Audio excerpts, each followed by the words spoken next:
क्या आप जानते हैं कि आपका अहंकार ही वह पर्दा है जिसने आपको स्वयं भगवान होने का अनुभव करने से रोक रखा है। आज हम योग वशिष्ठ के इन 2 महत्वपूर्ण अध्यायों में समझेंगे कि कैसे एक अनंत चेतना सिमटकर एक छोटे से मैं में बदल जाती है। ऋषि वशिष्ठ बीज और अंकुर के उदाहरण से समझाते हैं कि कैसे आपका एक छोटा सा विचार ही आपके भविष्य के सुख दुख का बीज बन जाता है। यह यात्रा शुद्ध आनंद से शुरू होकर इस भौतिक संसार तक कैसे पहुंचती है, इसका वैज्ञानिक और आध्यात्मिक विवरण आपको अपनी पहचान बदलने पर मजबूर कर देगा। यह केवल सुनने के लिए नहीं, बल्कि खुद को फिर से खोजने के लिए है। लेकिन क्या आपने कभी सोचा है कि एक असीम और अविनाशी आत्मा ने खुद को इस नश्वर शरीर में कैद करना क्यों चुना? इस दैवीय भूल के पीछे का रहस्य आपको हैरान कर देगा। 63वां सर्ग। ब्रह्म माया शक्ति के विलास से जिस प्रकार सर्वस्वरूप से और सर्वतः स्फुरित होता है, उसका प्रतिपादन। नित्यादि विलासेर ब्रह्मैव विस्फुर्जति, ऐसा जो कहा सो किसके कारण? इस शंका पर कहते हैं श्री वशिष्ठ जी ने कहा, हे श्री राम जी, क्योंकि यह माया शबल ब्रह्म संपूर्ण वस्तुओं के रूप से संपूर्ण कालों में, संपूर्ण देशों में, सब पदार्थों का रूप धारण करने में सामर्थ्य युक्त है। अतएव सर्वाकार सर्वज्ञ होने के कारण सबका नियमन करने में समर्थ है। अतएव सर्वेश्वर सर्वव्यापक और सर्वस्वरूप है। दूरत्व और तटस्थता का वारण करने के लिए सर्वगम सर्वम, ये 2 विशेषण हैं।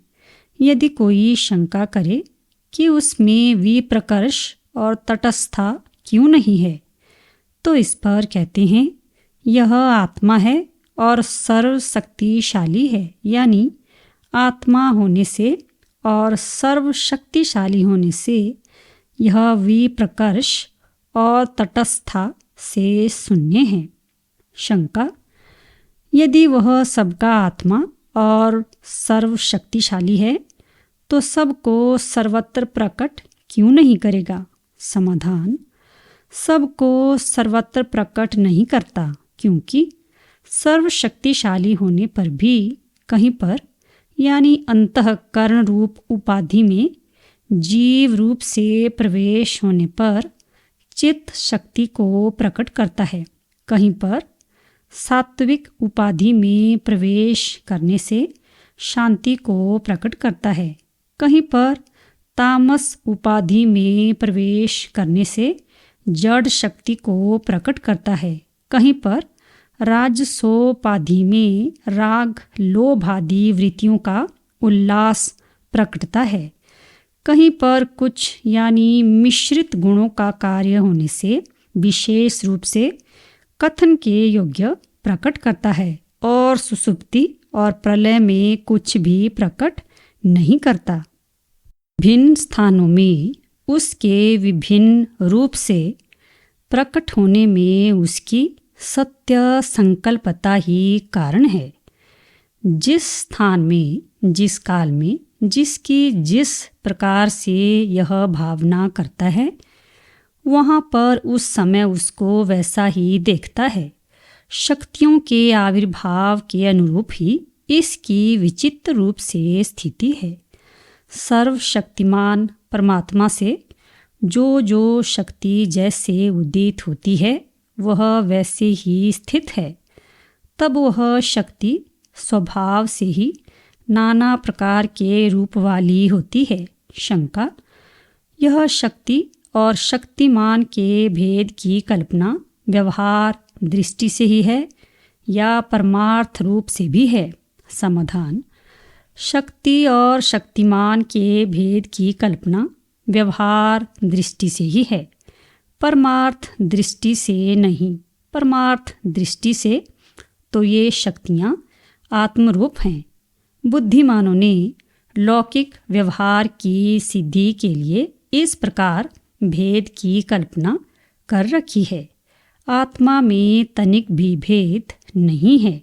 जैसे सागर में छोटी बड़ी तरंग और जल का कंकण, बाजूबंद से सोने का और अवयव तथा अवयवी का परस्पर भेद वास्तविक नहीं है, वैसे ही यह आत्मभेद वास्तविक नहीं है, किंतु व्युत्पादक पुरुष की बुद्धि से परिकल्पित है। क्योंकि रज्जु आदि पदार्थ जिस प्रकार से यानी सर्प के आकार से प्रतीत होता है, वह उसी प्रकार का विवर्त रूप से होता है, न कि परमार्थ रूप से। क्योंकि यह सर्प आदि रज्जु आदि के न तो बाहर उदित होता है और न भीतर। सर्वसाधारण को प्रकाशित करने वाला साक्षी चैतन्य भोक्ता के अदृष्ट से उद्बुद्ध होकर कहीं पर कुछ ही वस्तु को भ्रांति से देखता है। न तो सब ठौर उसी को देखता है और न स्वरूप को ही देखता है। यदि परमार्थ दृष्टि से देखा जाए तो यह विस्तृत प्रपंच ब्रह्म ही है, किंतु मिथ्या ज्ञान वाले व्यक्तियों ने शक्ति और शक्तिमान, अवयव और अवयवी इस प्रकार से भेद की कल्पना कर रखी है। यह भेद पारमार्थिक नहीं है। इस प्रकार मिथ्या ज्ञान से उपहित चित्ती चाहे शास्त्रानुकूल हो चाहे शास्त्र विरुद्ध, जिसका कर्तव्यत्वेन संकल्प करती है, उस विषय में उद्युक्त होती है। अभिनिवेश से तत् विहित या निषिद्ध कर्म करके उसके फल भोग काल में उसको देखती है। प्रथम सृष्टि संकल्प से लेकर भूत भौतिक देहों से भोग्य आदि सृष्टि से पुरुष भोग पर्यंत सकल प्रपंच रूप ब्रह्मचिति ही प्रतीत हो रही है, अन्य कुछ भी नहीं है। 64वां सर्ग। भोग्य की विचित्र शक्तियों के आविर्भाव का निरूपण तथा भोक्ता की जीवत्व प्राप्ति के क्रम का वर्णन। श्री वशिष्ठ जी ने कहा, वत्स श्री रामचंद्र जी, जो यह घट घट व्यापी स्वयं प्रकाश, कारणों का भी कारण, महामहिमाशाली, विशुद्ध, जन्म और विनाश से रहित आत्मज्ञानानंद रूप परमात्मा है। शुद्ध चैतन्य स्वरूपी इसी परमात्मानंद ने अनेन जीवे नात्मनानु प्रविश्य नाम रूपे व्याकरवाणी, इस श्रुति से नाम रूप विस्पष्ट कर्ण रूप जगत सृष्टि से पहले जीवोपाधि लिंग समष्टि की उत्पत्ति से जीव उत्पन्न होता है। वही उपाधि की प्रधानता से चित्त कहलाता है। उससे यह जगत उत्पन्न हुआ है। अखंड अद्वितीय स्वप्रकाश ब्रह्म में सखंड सद्वितीय जीव सत्ता कैसे उत्पन्न हो सकती है? इस प्रकार श्री रामचंद्र जी शंका करते हैं।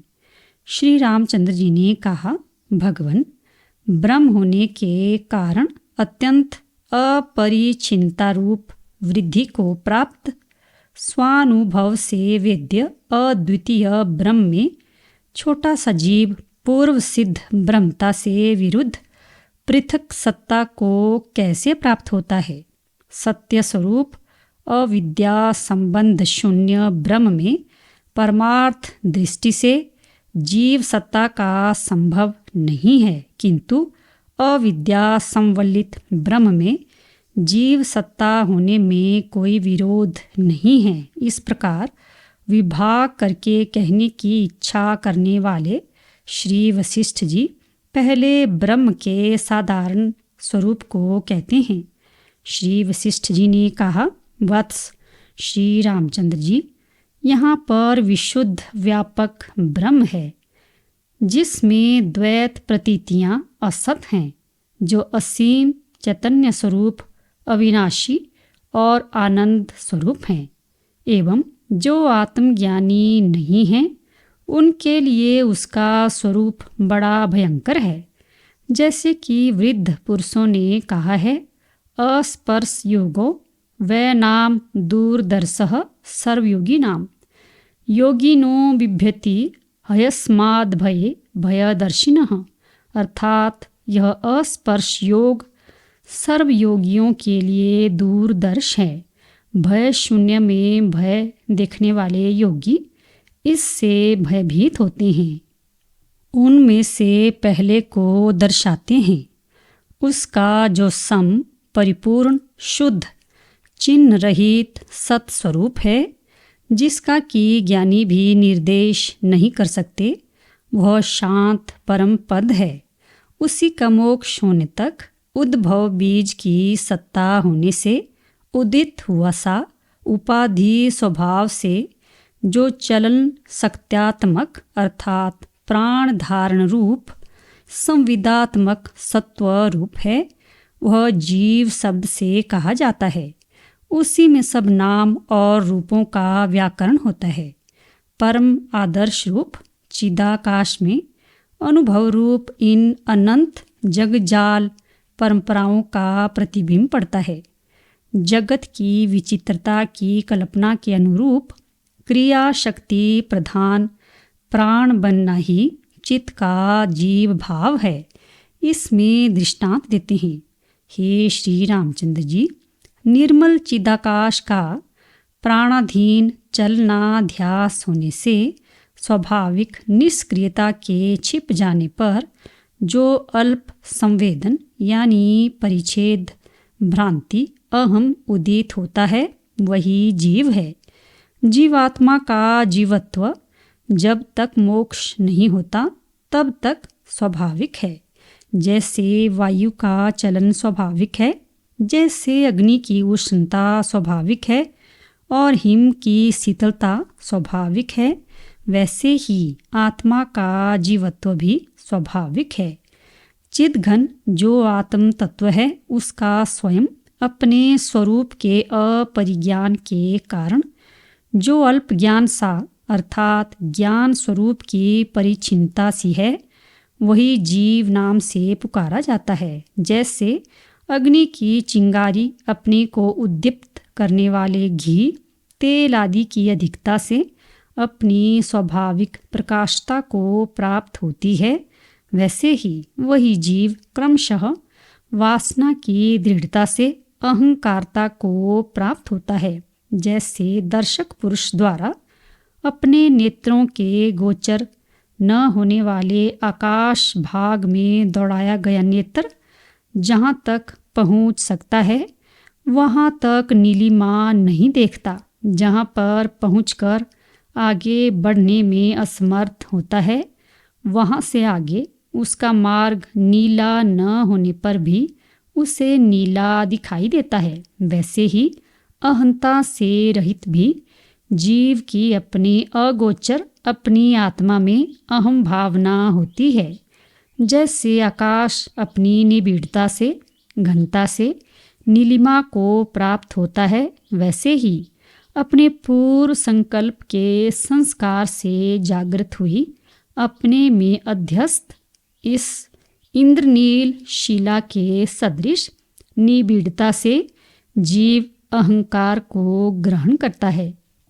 वायु के स्पंद के समान स्फुरित हुआ अहम भाव आत्मा का दैशिक और कालिक परिच्छेद करता है तथा स्वयं संकल्पवश उसने देह आदि का आकार धारण कर रखा है। पूर्वोक्त चित्त आदि भेद अहम भावाध्यास मूलक है। वही अहंकार संकल्पोन्मुख होकर अहंकार रूप से रुद्र, चित्त रूप से विष्णु और जीव रूप से ब्रह्मा नाम से प्रसिद्ध है तथा क्रमशः उनके रुद्रादि के ही मन, माया, प्रकृति ये क्रिया नाम हैं। उनके संकल्पात्मक चित्त ब्रह्मा संकल्प से भूत तन मात्राओं की कल्पना करता हुआ चेतनात्मक पूर्व अवस्था से अवश्य च्युत होता है और जड़ प्रपंच रूप होता है। पंचभूत तन मात्रा को प्राप्त हुआ वह चित्त अर्थात ब्रह्मा तेज कण बन जाता है। ब्रह्म भाव से अत्यल्प होने के कारण उसे कण कहा है। जिसमें अभी जगत उत्पन्न नहीं हुआ, ऐसे आकाश में वह तेजः कण मंद प्रकाश वाले तारे के सदृश प्रतीत होता है। जैसे बीज अपने स्पंदन से धीरे धीरे अंकुरित होता है, वैसे ही अपने स्पंदन से धीरे धीरे पंच तन मात्राओं की कल्पना करने के बाद चित्त तेजःकणता को धारण करता है। पूर्व कल्प में विराट में आत्मोपासना करने से संस्कृत हुए जीव को स्थूल समष्टि रूप ऋण्य गर्भता प्राप्त होती है। उससे अन्य को व्यष्टि देह में अहम भाव का संस्कार होने से व्यष्टि स्थूल देह में अहम भाव प्राप्त होता है। इस प्रकार अंतर कहते हैं। जैसे जल जमने के कारण हिम रूप से तथा ओले के रूप से घनता को प्राप्त होता है, वैसे ही अंड नाम को प्राप्त हुआ वह तेजः कण जिसके अंदर श्री ब्रह्मा विराजमान रहते हैं। पूर्व जन्म में मैं अंड हूँ यों अंड रूप से आत्म भावना करने से अंडता को प्राप्त होता है। कोई जो उपासक नहीं है और पुण्यात्मा ही इस प्रकार दिव्य देह आदि की भावना से झटपट देवादि की देह को प्राप्त होता है।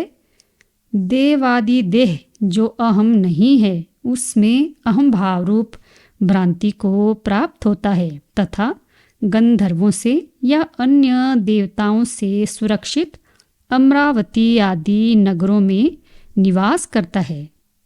कोई पापी पुरुष अपने संकल्प से स्वयं वृक्ष आदि स्थावर योनि को प्राप्त होता है। कोई पशु पक्षी आदि जंगम योनियों में प्राप्त होता है। कोई राक्षस पिशाच आदि खेचर योनियों में जाता है। अपने संकल्पानुसार सबको स्वतः ही तत् तत् योनियां प्राप्त होती हैं। सृष्टि के आदि में प्रथम उत्पन्न ही ब्रह्मा रूपी जीव जिसकी सूक्ष्म देह समष्टि रूप उपाधि है और अपने संकल्प से ही जिसकी उत्पत्ति हुई है, क्रमशः विरंचिका पद प्राप्त कर अपने संकल्प से अंड के भीतर जगत की सृष्टि करता है। ब्रह्मा की सत्य संकल्पता में पूर्व कल्प के सत्य संकल्प ब्रह्मा ही मैं हूँ यह उपासना हेतु है। पूर्व कल्प के सत्य संकल्प ब्रह्मा की तादात्म्यो उपासना से उत्पन्न हुए ये ब्रह्मा जिस पदार्थ का संकल्प करते हैं उसे तुरंत अपने सत्य संकल्पता रूप स्वभाव के कारण उत्पन्न हुआ ही देखते हैं। पहले चिदात्मा नाम रूपात्मक दो धर्म वाले जगत की प्रख्याति में कारण होता है। चलन क्रिया विकार आदि में पश्चात भावी कर्म कारण होता है। वे यानी ब्रह्म चैतन्य स्वभाव से सर्व कारणत्व और ब्रह्मत्व को प्राप्त हुआ है। पीछे संसार के कारण होकर कर्म के निर्माण में होते हैं। जैसे जल से फेन गाज निकलता है, वैसे ही चिदात्मा से स्वभावतः चित्त अर्थात जीव आविर्भूत होता है। जैसे नाव आदि की रस्सियों से जल से निकला हुआ फेन पीछे बंधता है, जल नहीं बंधता है, वैसे ही पीछे जीव ही देह बंधक कर्मों से बंधन को प्राप्त होता है। चिदात्मा बंधन में नहीं पड़ता। लोक में देखा जाता है कि जो कोई कर्म करता है वह पहले संकल्प करता है, तदुपरांत व्यापार से घट आदि की रचना करता है। इससे पूर्वोक्त क्रम की सिद्धि में कोई भी संदेह नहीं हो सकता। इस अभिप्राय से कहते हैं, किसी कल्पना रचना का मूल कारण संकल्प है। संकल्प के बिना रचना हो ही नहीं सकती। इसलिए आत्मा ही जीव बनकर निष्क्रिय निर्व्यापार आत्मा से क्रमशः पृथक होकर कर्म करता है। पीछे होने वाले कर्म पहले जीव में बीज में अंकुर के तुल्य वासना रूप से स्थित का ही आविष्कार करते हैं, किसी अपूर्व का आविष्कार नहीं करते हैं। इस आशय से कहते हैं, बीज में स्थित जीव अपने जीवित को, जिसने सूक्ष्म रूप से पहले अपने अंदर अंकुर को धारण कर रखा है, धारण करता है। पीछे अंकुर, पत्ते, तना, शाखा, टहनियाँ, पल्लव, पुष्प और फल के क्रम से नानात्व को प्राप्त होता है। वैसे ही ऋण्य गर्भ जीव अनेकता को प्राप्त होता है। जो अन्य व्यष्टि जीव हैं वे भी इसी प्रकार अपने में वासना रूप से ही स्थित ही आकृति को अर्थात देह आदि के आकार को प्राप्त हुए हैं। उनमें अंतर इतना ही है कि वे ऋण्य गर्भ जीव के संकल्प के पहले उत्पन्न हुए ब्रह्मांड में देह को, जिसके माता पितादि रूप भूत आश्रय हैं, प्राप्त होते हैं। तदनंतर जन्म और मृत्यु के कारण बने हुए अपने कर्मों से ऊपर अर्थात उच्च योनियों में या नीचे नीच योनियों में प्राप्त होते हैं। चित्त का जो स्पंदन है वह कर्म कहलाता है। सारांश यह है कि इस लोक में चित्त का जो स्पंदन अर्थात स्फुरण है वही शुभाशुभ रूप कर्म है, वही दैव भी कहलाता है और वही चित्त है। जैसे वृक्ष से उसके अवयव रूप शाखा, पत्ते, फूल, फल आदि पहले उत्पन्न होकर फिर होते हैं, वैसे ही कारणभूत ब्रह्म से चित्त स्पंद रूप शुभाशुभ कर्मवश भोक्ता रूप प्राणियों का समुदाय तथा उनके आधार और भोग्य भुवनों की फिर उत्पत्ति होती है।